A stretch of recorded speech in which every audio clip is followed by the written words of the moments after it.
Les fondateurs de l'Union africaine. Le 10 février 2019, le président Abdel Fattah el-Sisi a pris la relève à la présidence de l'Union africaine, succédant à son homologue rwandais Paul Kagame. L'Union africaine a été proclamée en 2001 pour substituer à l'Organisation de l'Unité africaine, laquelle a été fondée le 25 mai 1963 à l'issue de la conférence tenue à la même date à Addis Abeba avec la participation des délégués de 32 États fraîchement indépendants. L'idée de la création de l'OUA était née lors des délibérations entre Ahmed Sékou Touré, alors président de la Guinée, Haïlé Sélassié Ier, alors empereur de l'Éthiopie, Kwame Nkrumah, alors leader du Ghana, en plus du chef égyptien Gamal Abdel Nasser. Les objectifs de l'organisation ont consisté à ce qui suit.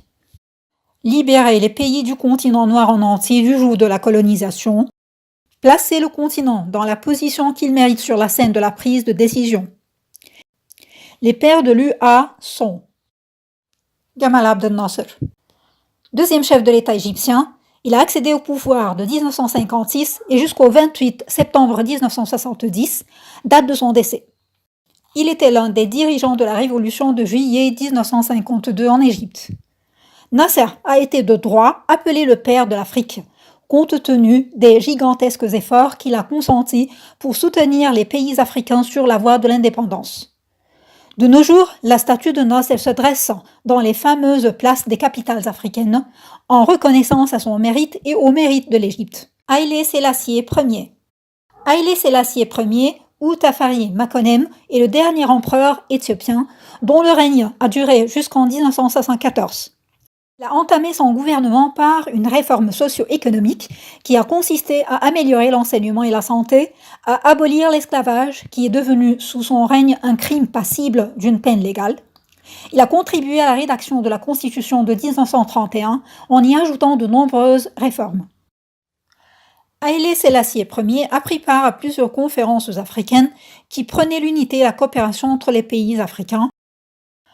Ahmed Sékou Touré, premier président de la Guinée après son indépendance en octobre 1958. Sékou Touré a toujours œuvré en vue de réunir les États africains indépendants. La visite qu'il a rendue à son homologue ghanéen, Kwame Nkrumah, a engendré les prémices de la fondation de l'OUA lorsqu'ils ont ensemble créé l'Union de la Guinée et du Ghana, à laquelle a adhéré le Mali en 1960. Or, les divergences des points de vue ont mis une fin à cette union. Sékou Touré, refusant de se résigner face aux problèmes accentués et enchevêtrés, il a proposé à Haïlé Sélassié Ier la fondation d'une union panafricaine placée sous une seule et même bannière.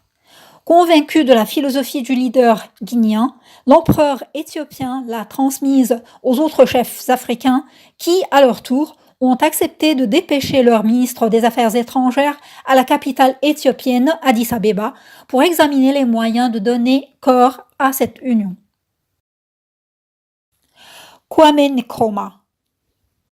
L'un des symboles de la lutte africaine contre le colonialisme, Kwame Nkrumah a été le premier président du Ghana indépendant du 1er juillet 1960 au 24 février 1966 et l'un des fondateurs de l'Organisation de l'Unité africaine.